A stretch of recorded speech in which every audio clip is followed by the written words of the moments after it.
What's up, y'all? What I'm about to share with you is an interview that I got with Joe McReynolds, one of the co-authors of Emergent Tokyo, Designing the Spontaneous City. And just as I would recommend anybody who's interested in cities visit Tokyo, I would recommend that anybody who's vaguely interested in Tokyo as a city and what makes it special to read Emergent Tokyo. This is a great book. I posted a review of it last year when I read it.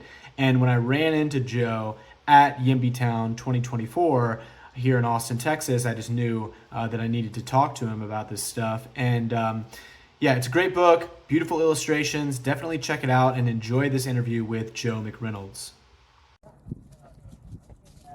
My name is Joe McReynolds, and I am a Tokyo urban studies researcher. I am co-author of the book Emergent Tokyo, Designing the Spontaneous City, and I am here at YIMBYTown 2024 in Austin, Texas. First time in Austin, or?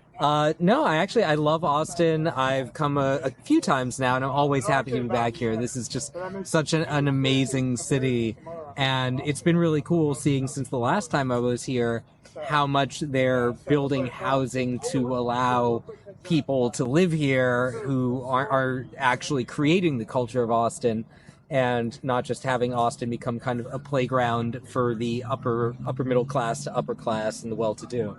Yeah, absolutely. Yeah, on the YIMBYTown note, what are you most looking forward to? It could be specific or general, maybe just the vibes. Honestly, meeting everyone here in person that I've just seen online and admired their work and exchanging ideas. I actually have an idea for a building I want to create that I don't think has ever been built in North America before. And I've been talking to different people here about how I would make that actually happen in the real world. And you get everyone here from different walks of life: activists, developers, urban studies researchers, academics, elected officials. You just get everybody coming together. And so, yeah, it's like lightning for my brain. I'm having a great time. Yeah, it's awesome. What's your pet topic in urbanism, big or small? My big topic is, what can American cities learn from Tokyo? And in Tokyo, arguably the largest and best managed city in the world, most livable city, mega city in the world, in Tokyo, there's tons of writing in Japanese about Tokyo, about every micro aspect of Tokyo, but it's a very inward-looking conversation. You know, if you live in the greatest city in the world and you don't necessarily speak English, it's very easy to just kind of keep ideas within that ecosystem. And so I'm trying to engage with Japanese urbanists, and I speak Japanese. I live part-time in Japan, and bring those ideas to a global audience, because there are a lot of things that Tokyo does right that we could learn from. And a lot of people will say, "Oh, Japan, it's so different. You know, Japanese culture, they're so harmonious or mysterious or blah blah blah." And it's like, no, actually, this is public policy. These are smart urbanist public policy choices, creating a certain outcome. And obviously, history and culture and all these things, they play a role too. But from a different starting point, we can capture some of Tokyo's magic and bring it to our cities. We don't just have to throw up our hands and say, "Oh, well, Japan is Japan, so we can't touch it." I mean, we don't say that about Canada. We don't say that about Australia. And so I think really it's the language barrier, bringing those ideas into English, bringing those ideas into the American conversation. That's what I want to do. Wow, yeah.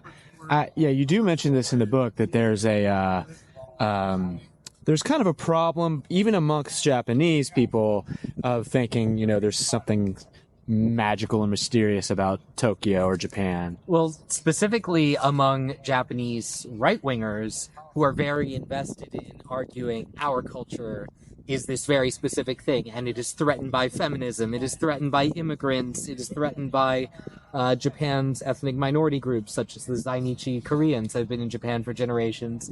There are people both in the States and in Japan that have their own political motivations for arguing we should not learn from each other. We should just pretend we're totally separate and will always be.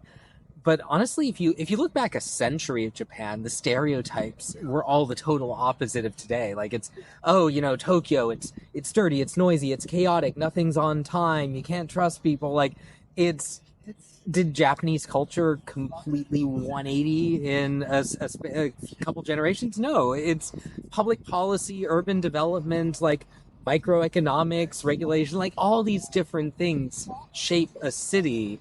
And I think it's important to understand in a concrete way why city is the way it is, so we can learn from it. Yeah. Part of that. Damn truck. Why is this even a road? This is crazy.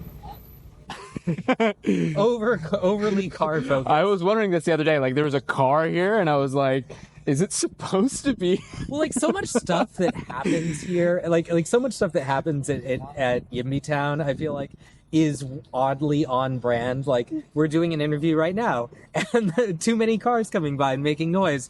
We were doing a session yesterday on avoiding displacement in YIMBY building. And then that session actually got overcrowded according to the fire code, and some people had to be displaced from the session on displacement. I heard about that. Yeah, it's weird. We are on brand, whether we intend to be or not. Yeah. Last question. What is the YIMBYest town? What is the YIMBYest town? Which town is the YIMBYest? In America? Let's say in America. Okay. That's a good question, because a lot of people say Houston has no zoning, but then it turns out they just do zoning via other means, whether it's like residential compacts or other kinds of regulation, because I have some ideas for bringing Tokyo-style urbanism to America, and zoning is usually a big impediment. And so I thought, okay, everyone, it's super car sprawl, but everyone talks about Houston as this town with no zoning. Let's see what's possible. And I started talking to Houston experts here at the conference, and it turns out, oh, no, Houston is just doing a lot of the same things, but with a different mechanism to get there. So what is the most YIMBY city in America?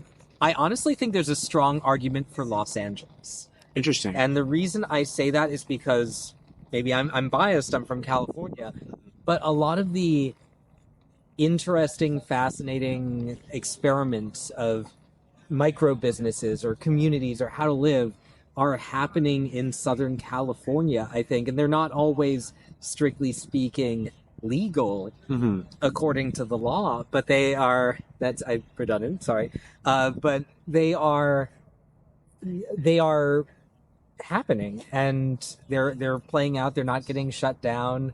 I think a lot of the most creative elements of American life are coming out of Southern California and LA and its surroundings right now.